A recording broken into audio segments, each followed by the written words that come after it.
Yo, what's going on? Mike from Mike Talk Sports. After a rough start to the season, Austin Reaves has been playing amazing in the month of December, catapulting himself into Sixth Man of the Year conversations. Despite this, the Lakers are still really struggling recently and are currently on a losing streak in the month of December. So in today's episode of Mike Talk Sports, I'm going to be diving into the great play of Austin Reaves recently, as well as diving into some of the reasons why I believe the Lakers are still struggling despite this. AR-15 started off the season as a starter for the Lakers. The Lakers front office was somewhat trying to justify that big contract they just gave him, but that's not what Austin Reaves is great at, being a fourth or fifth fiddle to some superstar players. Austin Reaves is better at being on ball and being the guy coming off the bench, and that's exactly what he's done in the month of December. He's currently averaging 20 points per game, 4 rebounds per game, and 5 assists per game on 52% from the field,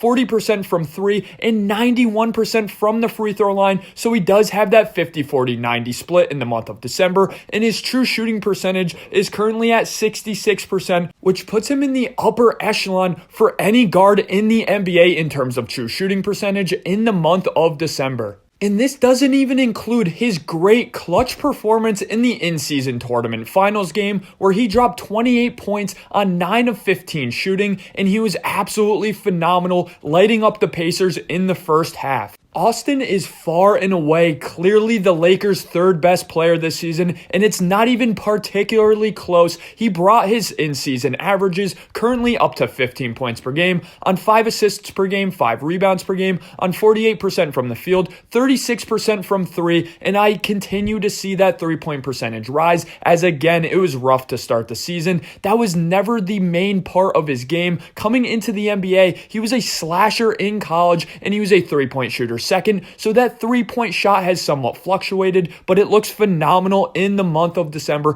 and I trust it'll keep going up from here on 29.4 minutes per game. To me, he's the third best on-ball creator for the Lakers, and you can argue he's even better than Anthony Davis in that aspect. He's deadly in the pick and roll, especially when that three-point game is there. Teams are going to play under the screen every single time in that AR pick and roll because of how deadly he is around the basket as a playmaker and a distributor off that pick and roll, and how good he is in the mid-range game. So even when his three-point game is there, he's simply going to get sagged off, and he's going to hit that three every time when he's hot. Clearly, though, the best aspect of his game is this signature shot and this signature move that he goes to time and time again every single game, and he likes getting to that free throw line level mid-range shot with that nice pull-up and the nice floater. He does this somewhat push-off move to even create extra space for himself, and he hits it every single time, stopping on a dime on his pivot foot. Defensively, is he going to anchor a perimeter defense like Alex Caruso once did in 2020 for the Los Angeles Lakers? Not necessarily, but to me, he's still a good plus defender. As for a guard, he does have a nice size profile to him, a nice wingspan, and overall, he's a very smart cerebral basketball player out there with a nice high basketball IQ. A staple of a LeBron James team is the second that LeBron gets checked out of the game, the offense absolutely sputters out of control, and it looks absolutely atrocious, as there's never anybody that can quite capture that playmaking and that downhill mentality, that slashers mentality that LeBron James brings to the table. But to me, in my opinion, Austin Reaves, out of anybody LeBron James has ever played with, has done such a nice job picking up the offense when LeBron James is not out on the floor. The offense is actually not even that bad when LeBron is not on the floor, and that's because of Austin Reaves and how good he is on ball. But I'm not going to act like Austin Reaves is a bad off-ball player as well. As I alluded to earlier on in the video, I strongly believe Austin Reaves is at his best in that sixth man position where he can create on ball the majority of the possessions, but even off ball, when he's on the floor late game lineups with LeBron and AD, he's still a very good high level distributor, and he is good moving off ball, finding his open three-point shot. And again, when that three-point shot is there, he's a nice three-point opportunity for LeBron James to kick out for. So Reaves is now playing great in the month of December. Anthony Davis has been phenomenal in the month of December as well. And even though LeBron is somewhat banged up sometimes, he's still been very good in the month of December. So why are the Lakers bad right now? First and foremost, to me, a significant problem year in and year out the Lakers have had, and it's continued on to this season, is the non-Anthony Davis minutes defensively.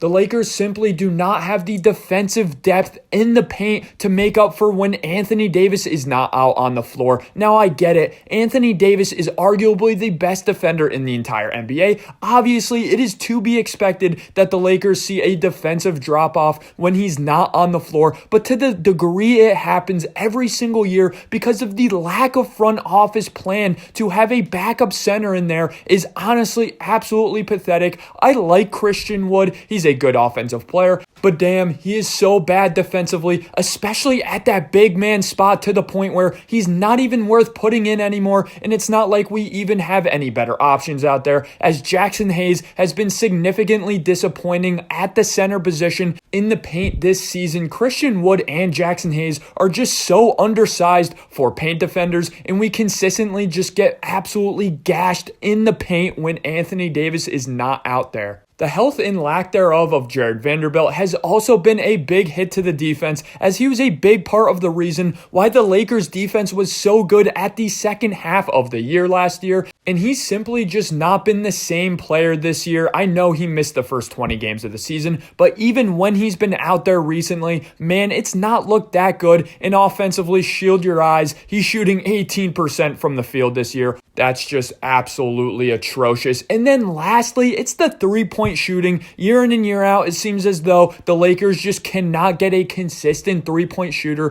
who night in and night out will make their shots. D'Lo is so inconsistent. Cam Reddish is so inconsistent. Prince is inconsistent. Just everybody is so inconsistent with that three-point shooting. So at the trade deadline, to fix some of these problems, first and foremost, just get a backup center. I know you guys have been talking to the Bulls. Hey, if they don't want to deal Alex Caruso, try to get Andre Drummond or just some backup center from some team. He doesn't have to be good offensively. He just needs to hold down the fort for 15 minutes a night in the paint. And then secondly, please get a consistent three-point shooter. For years, we've been rumored for Buddy Hield, and that's not happening anymore. But still, we do need to get a consistent three-point shooter on this team. Thanks for watching today's episode of Mike Talk Sports. Let me know in the comment section below, what are your thoughts on Austin Reaves? And he's really turned it around, and he's been phenomenal this season. Can he win Sixth Man of the Year? And what are your thoughts on some of the Lakers' recent struggles recently? If you enjoyed today's episode of Mike Talk Sports, I really appreciate it, guys. Smack that like and hit subscribe.